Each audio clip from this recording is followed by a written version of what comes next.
tu tum hi thu pui bik soilovin a hrisela chungchanga ka ngai poimo le me puiten zom sel ka ti em te engte hi tle amazong ron soi katuma ama sabera chon emi hriat na thazam na chungchang hi video te pop pani pathum lai ka siam to hete hi en chiang ila a om chan te alan chu dan te khan ta ka kan soi vek to lovang a om chan pakhat jing nga emi hriat na thazam thlen thei chonin tur emi sap tonga toxin kan ti hi ni tur kan ti hianin emi arsenic kan ti te lead kan ti te hi ni lo kan eli ina ta po hian tur eng mut za thi tel thina tur ni kherlo ma sela hemi hriat na thazam ena huat te chu zu te mezial te tin ajeno motor te po hi ei tam chuanin hriat na thazam na ka thlen thei ni he ba ka kan soi tum ber chu kuwa hi ni mezo ti hian kuwa kan en sa in emi kuwara hianin tur ti mayang ariocholin apaya emi ariocholin hianin emi nerve receptor tila kan hriat na thazam hi direct takhianin an khoi theni ei kuwa minan rui chuanin kan thlante tla tin lute hai theia mitte waya luak te chuaka chilte lo ho tama thakate chu an luak ka ina zunte po an che hial thei e thanglo le e ngai lo phe chonin khang kha ami atur pai na tho khani ena sa te chu ngaya kan ne ya ate kha kan omlo ani de umaya ami mezote jinga ami peripheral neuropathy hriat na thazam na ne kan tam kan ti to kha jinga heng nei te jinga atam ber hi kuwa he tak hi de vek me ni za somriat thi kuwa he tiangi ani tangpui chu wangin nerve thalo kan nei chuanin kuwa kasimangai kasim top thelo ni pon kai tle mangai nge athan chu kuwa ngei silowa damdoi te ringot khanin dabdoi kha athok thadong lawani chuanin natna reng en kolna hianin atuna ka soyang che khan om chan le om tir tu hi hriat poimo khop mai emi om chan le om tir tu kha kan lak kian lak son kan da bo phot lo chuan natna hi adam tak theilowa en kolpo hi asot lo fo ani en tir nan emi zu wanga natna emi pumpui ulcer te emi thin lian te etiang zuin mi tam tak te hianin en kol fo dam doi te thin dam doi te an ena sa amai ro chu azu ber khan ngei lo chuanin dam doi ya thok tak thelo ni thok lo ti la adik hial jok mai the ni tlem chu thok ve ma na an dam doi an mammo masaber chu khami zu in lo khani tin hemi zun thum en kol na zun thum pun chan te poi ka soi video ka da nual to en kol na pathum poi mo mai oma eile ina insum ngai te chu video ka siam bek to chuanin in soi zoi ani lo pon taksa che tam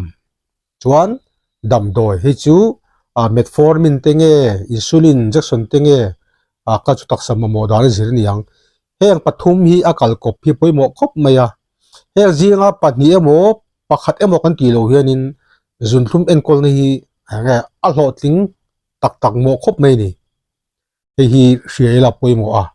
chuan hrisena le na kungai kai tho natna ni lem lo emi healthcare scheme heta inzia lu hi apoimo kopin ka hria tuna hianin inzia hun chung hi ala top loin ka hria tlang puituin sokhara thok lawa chuan cheng sang ni zanga ani ome hei te hi tam tak chuanin to kan ti to an ti mire thei te tan kum khat sang ni zanga pe ki harsa mire thei to rok na te ani an ti thaka chule ka ba hrebi lo le sum din mun ain ang lawani amai ru kan hria tu chu sang ni zanga kan lo pe thei ni chuan kum tluanin kan hmang lo thei khami kum tluana kan hmang lo ni chuanin sang ni zanga te kha midang amamo khanin an lo hmang tangkai ve awi om dan po ne pani tin kum khat chunga damdoi in om ngai mi lo kan om ni chuan pathian mal somna ni pathian na polom thu ka soi la thang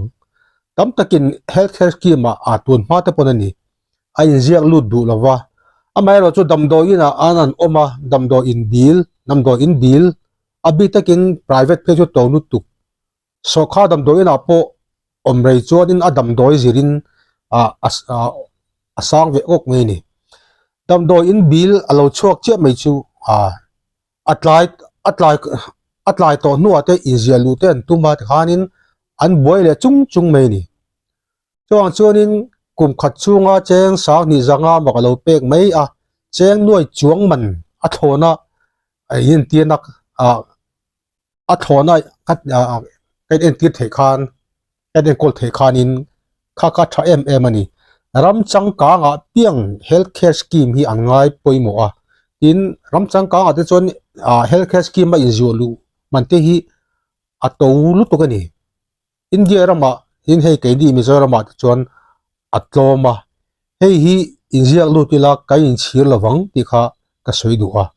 ai chu kuwa mana te thil dang manzuk le muam mana hianin ni tin za chuang te hi kan seng tho chuan kan nei lo kan ti chu kan ngai poimo lo wang hi ani ve bokani natna reng hianin ti dam a in ven hi apoimo hei hi i herang an chu natna kan lo neya kan lo ti dam poni thei masela kan na chung khan hun kan khorala sum kan khoral boka na kan tuar thon boka ka tia zong ai chonin lo inven kha apoimo em ani chuan chata chuan file thiang lim mi apoimo em maya file thiang lim mi hrisel na bul thu hrisel na kai lo ni thi hi he thar leng ram chang kang apiang an file thiang lima ram chang kang lo le hrisel lo piang hi an drop bin an bal thi nei cho hei film khurong i riang chuan kan ma ni in chung ri khot te hi ti file win kan dam do in te nge kan sarkar mun te emi mi pui pun khom na mun te in kan kholai kong te kong dung chen hianin ti fai ila kan zun le ek te po in thiar te po in thada lawong zun le ek in thada phei chu nam chek nok nam no fol tak te ti op tok le kani ti hi he thar le ila chonin kut sil fai mai te po hi natna inven na poimo em mai maya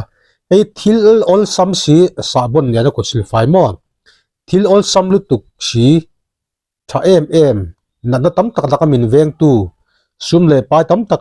kan khoral tu in veng tu ani entinan kut sil fai hianin natna rik abi takin bacteria le virus la ka te min veng the